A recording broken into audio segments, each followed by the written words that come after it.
আসসালামু আলাইকুম। সন্ধে ৭টা, বাংলাদেশ বেতার, রাজশাহী। স্থানীয় সংবাদ পড়ছি আসাদুল্লাহ মামুন হাসান। উপজেলা পর্যায়ে কর্মকর্তাদের সাথে রাজশাহী ৫ আসনের নবনির্বাচিত সংসদ সদস্য অধ্যাপক নজরুল ইসলামের মতবিনিময় সভা অনুষ্ঠিত হয়েছে। আজ সকালে পুঠিয়া উপজেলা পরিষদ সম্মেলন কক্ষে উপজেলা প্রশাসন এ অনুষ্ঠানের আয়োজন করে। সভায় উপস্থিত ছিলেন পুঠিয়া উপজেলা নির্বাহী অফিসার লিয়াকত সালমান, সহকারী কমিশনার ভূমি শিবু দাস, থানার officer in charge Faridul Islam, Paba highway থানার অফিসার ইনচার্জ মোজাম্মেল হক এবং কাজী সহ অন্যান্য কর্মকর্তাবৃন্দ উপস্থিত ছিলেন। নাটোরের বড়াই গ্রামে ৭ শতাধিক দরিদ্র মানুষের মাঝে বস্ত্র বিতরণ করা হয়েছে।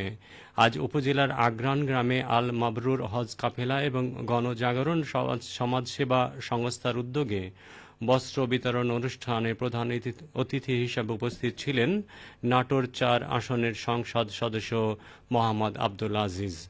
অনুষ্ঠানে সংসদ সদস্য বলেন, বর্তমান সরকার সবসময় অসহায় মানুষের পাশে থাকবে। সমাজ সেবামূলক কার্যক্রমে আয়োজিত ব্যক্তি ও প্রতিষ্ঠানকে সরকার পৃষ্ঠপোষকতা প্রদান করে যাবে। পাবনার সুজানগর উপজেলার দায়িত্বরত বিভিন্ন সরকারি কর্মকর্তাদের সাথে মত বিনিময় সভা করেছেন পাবনা ২ আসনের নবনির্বাচিত সংসদ সদস্য অ্যাডভোকেট এ.কে.এম. সেলিম রেজা হাবিব। উপজেলা প্রশাসন ও উপজেলা পরিষদের আয়োজনে আজ দুপুরে উপজেলা পরিষদের সভাকক্ষে এই মতবিনিময় সভা অনুষ্ঠিত হয়। সবাই সরকারের উন্নয়ন কর্মকাণ্ড সুষ্ঠু ও সুন্দরভাবে সম্পন্ন করার তাগিদ দেন।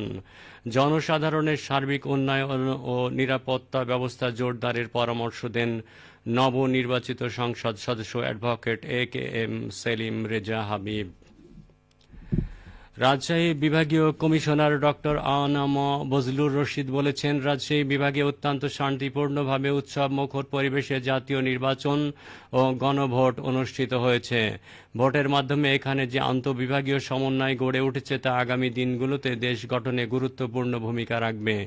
তিনি আজ সকালে তার সম্মেলন কক্ষে অনুষ্ঠিত বিভাগীয় উন্নয়ন সমন্বয় সভায় সভাপতির বক্তব্যে এসব কথা বলেন।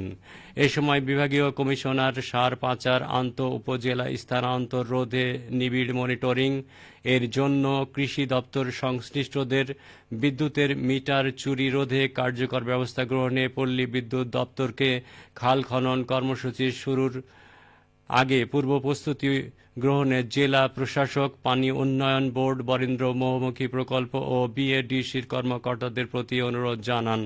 তিনি পবিত্র রমজান মাসে দ্রব্যমূল্য নিয়ন্ত্রণে সরকারের নির্দেশনা বাস্তবায়নের এবং ভেজালমুক্ত খাবার ভোক্তার কাছে পৌঁছে দিতে নিবিড় বাজার মনিটরিং অব্যাহত রাখতে জেলা প্রশাসক, নিরাপদ খাদ্য কর্তৃপক্ষ, ভোক্তা অধিকার সংরক্ষণ অধিদপ্তর, কৃষি বিপণন অধিদপ্তর ও সংশ্লিষ্টদের নির্দেশ প্রদান করেন।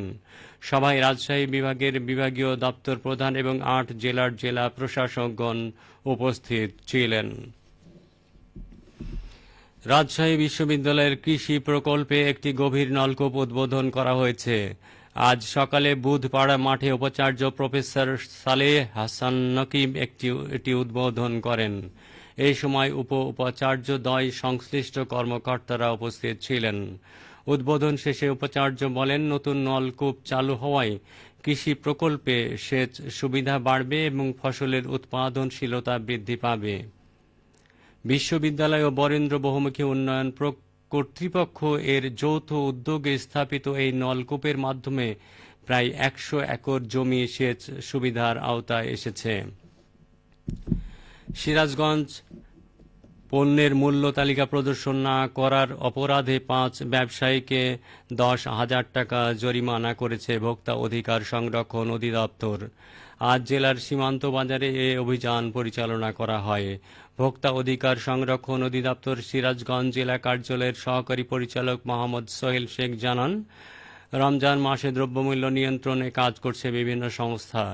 এরই অংশ হিসাবে সীমান্ত বাজারে Junaid general store, Shahin store, Anwar মাংসঘর, ইমরুল মাংসঘর ও জহুরুল মাংসঘরকে মূল্য তালিকা প্রদর্শন না করার অপরাধে ভোক্তা অধিকার সংরক্ষণ ২,০০০ টাকা করে মোট ১০,০০০ টাকা জরিমানা করে। সবশেষে আবহাওয়া। আজ রাজশাহীতে সর্বোচ্চ তাপমাত্রা ছিল 30.7 ডিগ্রি এবং সর্বনিম্ন 17.4 ডিগ্রি সেলসিয়াস। সন্ধে 6টায় বাতাসে আপেক্ষিক আর্দ্রতার পরিমাণ ছিল 68%। রাজশাহী ও পার্শ্ববর্তী এলাকায় আগামীকাল সেহরির শেষ সময় ভোর 5:15 সংবাদ শেষ হলো। আমাদের পরবর্তী স্থানীয় সংবাদ প্রচারিত হবে আগামীকাল সকাল 8:10